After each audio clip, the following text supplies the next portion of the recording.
Hello everyone. आप सब लोग बार बार पूछना चाहते हैं कि एली किस तरह से मिली थी। तो जैसे कि मैंने पहले भी बताया कि किसी ने मुझे कॉल किया था और मुझे पता लगा कि एली वहाँ पे है, उन लोगों ने वीडियो भेजी। तो हुआ ये था कि सबसे सैटरडे का दिन था जब मुझ पे कॉल आती है कि आप अभी भी एली को ढूंढ रहे हो क्या, और एली के बारे में मुझे पता है वो कहाँ पे है। और अब मैं बताऊंगा। तो मेरे पास एक पर्चा आया हुआ है, आप इनाम तो देंगे मुझे। मैंने बोला हाँ इनाम तो भैया आप छोड़िए, आप पहले ये बताइए कि आपने कहाँ पे देखा है। तो वो बोलता कि जो भी उसने मुझे जगह का नाम बताया, वो जगह वो एग्जैक्ट वो जगह नहीं थी जहाँ पे एली थी। वो मुझे एक गलत लोकेशन दे रहा था। मैं भी गलत लोकेशन इसलिए दे रहा हूँ ताकि मैं खुद से जाके ना उसको ढूंढ लूँ। लेकिन ठीक है, फिर मैंने उसको बार बार कॉल करना स्टार्ट कर दिया कि भैया लोकेशन बता दीजिए, प्लीज़ बता दीजिए। बोलता नहीं, मैं आपको ढूंढ के ही कॉल करूँगा। मैंने कहा आप ढूंढेंगे तो वो आपको मिलेगी नहीं, वो किसी के पकड़ में नहीं आती। मैंने कहा आप मुझे लोकेशन बता दीजिए, बट वो एडमिट था, नहीं देना चाहता था लोकेशन। उसके बाद में मैं फिर भी वहाँ पे पहुँच जाती हूँ जो उसने गलत जगह बताई हुई थी। और फिर वो मेरे को कॉल करता है, कॉल बोलता है कि मैं आपको 7 बजे बोलूँगा कि आप इस मेट्रो स्टेशन पे आ जाना, और वहाँ से फिर मैं आपको एली के लिए बता दूंगा। मैंने कहा मैं उस स्टेशन पे बस 15 मिनट में पहुँच जाऊँगी, आप प्लीज़ मुझे एली के बारे में बताइए। कहते नहीं, जब मैं बोलूँगा तभी पहुँचना है आपको, और मैं आपको कोई लोकेशन नहीं बता सकता क्योंकि आपको भी समझना होगा जहाँ पे एली है वहाँ पे एंट्री नहीं होगी। तो मैंने बोला कि ऐसे कैसे एंट्री नहीं होगी, मैं एली का जो है कंप्लेंट पुलिस में रजिस्टर्ड है, तो ऐसा हो ही नहीं सकता कि कोई एंट्री ना दे। हम लोग एंट्री कर सकते हैं, ऐसा कुछ प्रॉब्लम नहीं आएगा। पुलिस का कंप्लेंट होगा तो वो हमारे लिए हेल्पफुल होगा। उसके बाद से उसने मेरा फ़ोन उठाना बंद कर दिया। उसके बाद से मैंने रैंडमली सर्च करना स्टार्ट कर दिया जो उसने मुझे गलत लोकेशन दी थी। तो उस गलत लोकेशन के चलते सर्च करते करते वहाँ पे कुछ नहीं मिला। उसने फ़ोन उठाना बंद कर दिया। फिर मैं वापस आई रात को, और घर पे आके मैं खूब रोई क्योंकि सब लोगों ने ये बोलना स्टार्ट कर दिया था कि वो फेक कॉल था। उसके बाद में मैं पूरी रात रोती रही, और सुबह मैं उठी, मुझे समझ नहीं आ रहा मैं क्या करूँ। रेयान की तबीयत 2 दिन से ऑलरेडी ख़राब थी, लेकिन मैं घर पे नहीं रुक सकती थी। ऐसा अगर मैं घर पे रुकती तो मैं मेंटली सेटिस्फैक्शन नहीं मिलता मुझे, और मैं यहाँ होकर भी यहाँ नहीं होती। तो फिर मैंने रजत को बोला आप काके का ध्यान रखो, और मैं एली को ढूंढने जा रही हूँ। तो वो बोलते कहाँ पे जाएगी। मैंने कहा आई विल सी, देखते हैं। फिर मैं जाती हूँ, मैंने एक नया लोकेशन सेलेक्ट किया। मुझे लगा कि एली भीड़ भाड़ में होगी नहीं, ये एरिया हम चेक कर चुके हैं, अब नेक्स्ट एरिया में चलते हैं मैप के अकॉर्डिंग। और हम लोग वहाँ पे पहुँचे।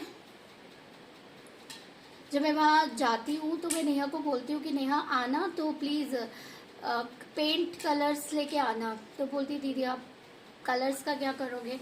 तो मैंने बोला कि पेपर डिस्ट्रीब्यूट कर रहे हैं तो कोई फ़र्क नहीं पड़ रहा, और पेपर लगा रहे हैं तो पोस्टर चिपका रहे हैं तो भी कोई फ़र्क नहीं पड़ रहा, लोग फेंक देते हैं और फाड़ देते हैं।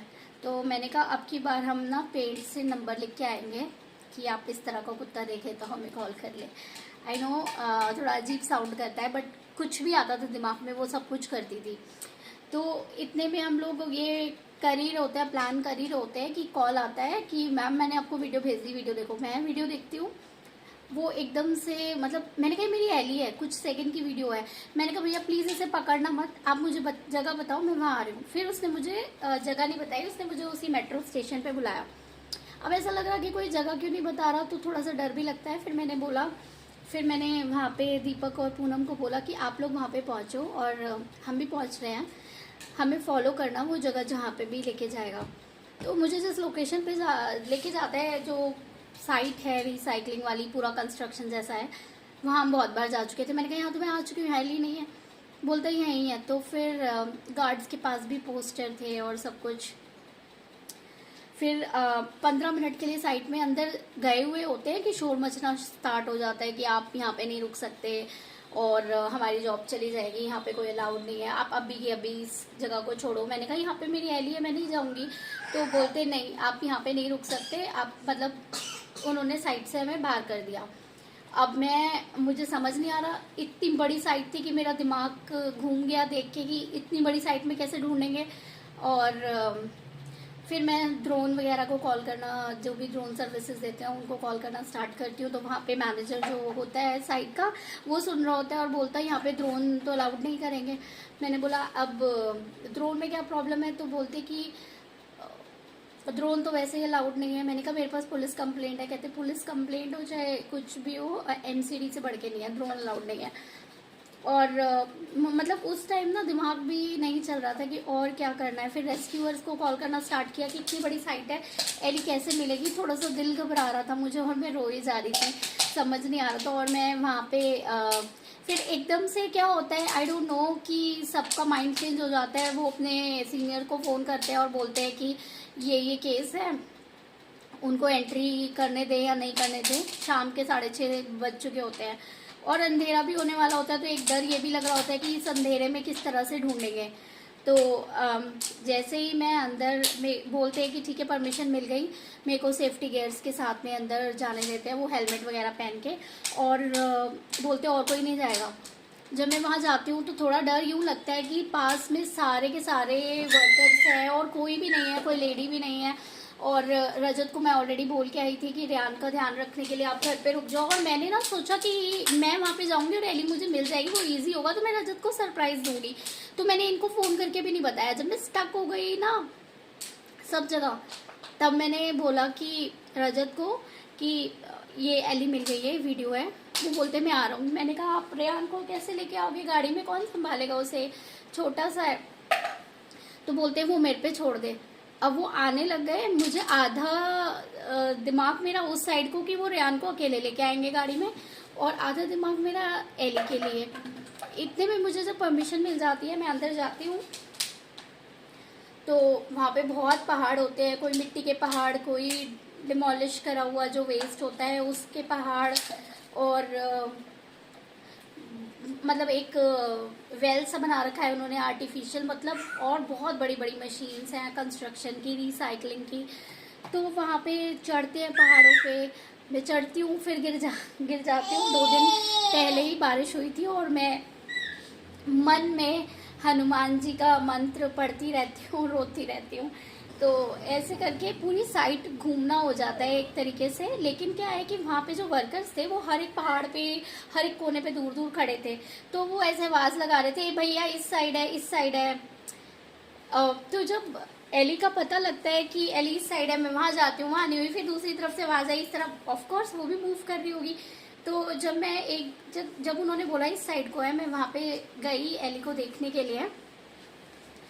मैंने सोचा यहाँ पे कहाँ देखूँ, कुछ नहीं पता लग रहा। और उसी से पहले जब मुझे ऐसा लग रहा था, मतलब अंदर साइट में भी होके इतनी बड़ी साइट है, कैसे मैं जा रही हूँ और कुछ पता लगेगा क्या, उसका ढूंढना इजी होगा या नहीं होगा। मेरे को आने नहीं दिया किसी और को, मैं अकेली हूँ यहाँ पे। इतने में मैं रीका को कॉल करती हूँ और मैं बोलती हूँ जल्दी से एली की हीलिंग करिए। और मैं रो रही हूँ और वो बोलते आप अचानक से कॉल कर रहे हो, मुझे पता नहीं अजीब सा लग रहा है, आप ठीक हो या नहीं। मैंने कहा वो सब बाद में, आप प्लीज़ एली की हीलिंग करिए। और किसी तरह हीलिंग करते वक्त ये बोलिए मम्मा ढूंढ रही हैं आपको और मम्मा लेके जाएगी आज। फिर जब मैं वहाँ पे पहुँचती हूँ तो झाड़ियाँ होती हैं, सारी झाड़ियाँ, मुझे समझ नहीं है एली कहाँ पे है। मैंने ऐसा बोला एली मम्मा आई है, घर चलना है। और वो निकल के आती है, मुझे देखती है, मानो उसे पता था कि मैं उसे लेने आऊँगी। मतलब ऐसा उसका फेस देख के ऐसा लगा कि वो जानती थी कि मैं बिल्कुल आऊँगी उसे लेने। उसके बाद में जैसे कि वो बार बार आएगी अंदर, फिर झाड़ियों में चली जाएगी। मेरे पीछे लोग थे, फिर मैंने उन सारे वर्कर्स को बोला कि भैया आप प्लीज़ नीचे नीचे बैठ जाइए, जो मेरे आगे थे आप आगे जाओ, मैं आपको पीछे फॉलो करती हूँ। कहते मैम आपको नहीं छोड़ सकते यहाँ पे। मैंने कहा नहीं मैं आ रही हूँ, आप आगे जाओ, मैं आपको फॉलो करूँगी। फिर मैं उसको लीश करती हूँ फटाफट, जैसे ही सब लोग इधर उधर होते हैं तो वो मेरे पास आती है, लोटपोट होती है, मैं उसको लीश करती हूँ और मैं लेके चलती हूँ। जब मैंने देखा कि मैं आगे पहुँच रही हूँ, वहाँ इतने सारे लोग खड़े हुए थे, फिर मैं उसे गोदी में ले लेती हूँ कि दोबारा ना भाग जाए। तो उस दिन इस तरह से मेरा जो एक यादगार पल है वो हुआ। और इसके बारे में पता नहीं क्या बोलूँ मैं, और मतलब शायद ही मैं कभी इस बात को भूल पाऊँ। और उस पल ने मुझे दुनिया भर की खुशी दे दी थी। हालांकि मुझे खुश होना चाहिए, बट मैं इतना रो रही थी, इतना रो रही थी, और मुझे नहीं समझ में आया कि मैं मतलब हंसूं रोऊं, बट पता नहीं क्यों इतना रोना आ रहा था। ऐसा मतलब ऐसा दुनिया मिल गई मुझे, दुनिया ही मिल गई। और सच में एली मेरी दुनिया है। मुझे लगता था जब मैं सुबह सुबह उठती थी सो के, उसको पास में नहीं पाती थी, तो मैं रजत से बोलती थी कि मैं कैसे रहूं उसके बिना, मैं कैसे रहूंगी उसके बिना। बट सब ठीक हो गया, और भगवान की कृपा से वो घर पे आज, आप सब लोगों की दुआओं से वो घर पे आज, क्योंकि आप लोगों ने उसके लिए इतना प्रे किया, तो वो सिर्फ मेरी एली नहीं है, वो आप लोगों की भी एली है। और आप लोगों का इक्वल हक बनता है जानने का उसके बारे में। और आप लोग पूछ भी रहे हैं काफ़ी दिनों से। मैं इसको एडिट नहीं कर पाऊँगी, मैं बस ऐसे ही अपलोड करूँगी, क्योंकि ऑफ कोर्स मैं एडिटिंग करने में प्रोफेशनल नहीं हूँ, और neither I am a story teller. तो जो भी है वो ऐसे ही है, रॉ है। तो बस यही है, यही स्टोरी है एली की। उसको कैसे ढूंढा, वो एक बहुत क्या क्या किया, कैसे कैसे ढूंढा, क्या क्या नहीं किया, वो एक बहुत बड़ा ऐसा, मतलब अगर एक बुक लिखने को आऊँ मैं, तो एक बुक लिख सकती हूँ कि मेरा एक एक दिन उसके बिना कैसा गया है। भगवान ना करे, प्लीज़ प्लीज़ भगवान ना करे कभी भी किसी को इस दर्द से गुजरना पड़े। और मैं देख रही हूँ कि काफ़ी सारे लोग जो हैं वो भी अपने पेट्स को ढूंढ रहे हैं। मैं इक्वली उन एली मिल गई है, फिर भी मैं इक्वली उन लोगों के लिए परेशान होती हूँ कि मैं उनके लिए कुछ नहीं कर पा रही। प्रे करती हूँ मैं उनके लिए, और जो भी कुछ अपना एक्सपीरियंस है वो शेयर करती हूँ। सून मैं भी कोशिश कर रही हूँ कि मैं भी कुछ ऐसा क्रिएट कर सकूँ जिसमें खोए हुए डॉग्स को ढूंढना थोड़ा सा इजी हो जाए। मे बी आप क्या क्या कर सकते हैं, एक गाइडलाइन टाइप ऑफ, और वो मैं जल्दी से पब्लिश करूँगी। Thank you.